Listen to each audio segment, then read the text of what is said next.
If you hear me speak about the children of Waimānalo, I always say they're rotten kids because I was a rotten kid in Waimānalo.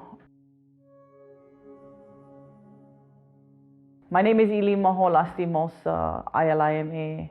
I'm from Alakoa Street, Waimānalo. And my dad was a fisherman, and a lot of our food came from the ocean.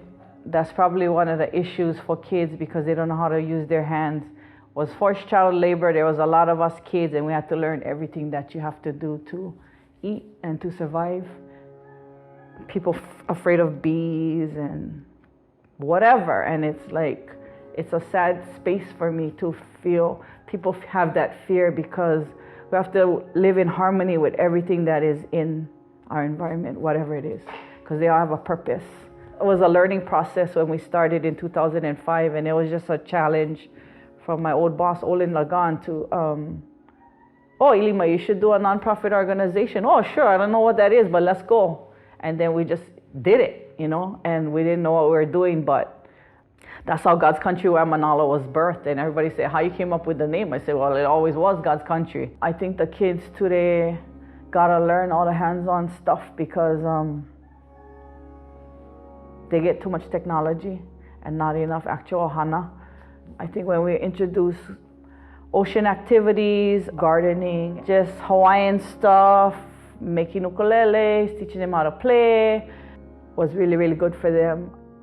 Knowing who you are, knowing how to work, and knowing how to be self-sufficient is more important than anything you're ever going to learn in college. A lot of times, kids today, they get plenty ike, book smarts, but they don't have common sense.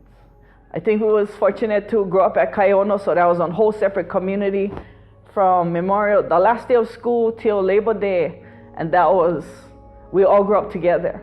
So we all took care of each other, where we was in the diapers or 15 years old and you got to go home and take a shower or whatever. That wasn't a one person, it was always this place. No matter what you're going through, no sell your aina.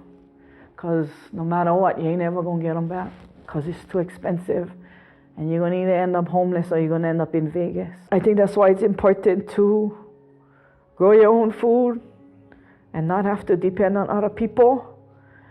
And change the mindset of how food is produced because it doesn't come from the store. It comes from somebody's hard labor. And it really ain't hard if you take the time to communicate with the aina. It's skill sets that, you know, going to stay with you forever. So my me'e is Alakoa Street and all of that surrounding area. And everybody that was in it that brought me up. I always appreciate Waimānalo. I always tell everybody I'm going to die over here. And they cannot understand why, you know, like move someplace else. But only when you go away do you understand how special this place is. I think, I know that Waimānalo breeds greatness. I've seen it for generations. What we strive for is just to give all of you whatever it is that you need, because that was us. The nonprofit realm is a great place for all of us because we never really understand any of that. Nobody taught us that.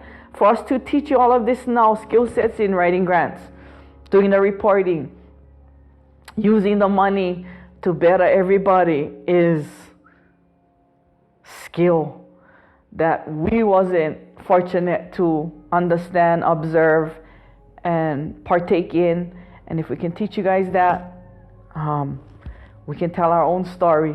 You can tell our stories for us rather than other people trying to tell us who we are, how we're supposed to behave, what we're supposed to look like, and how we're supposed to act. I think all of that is you guys koleana.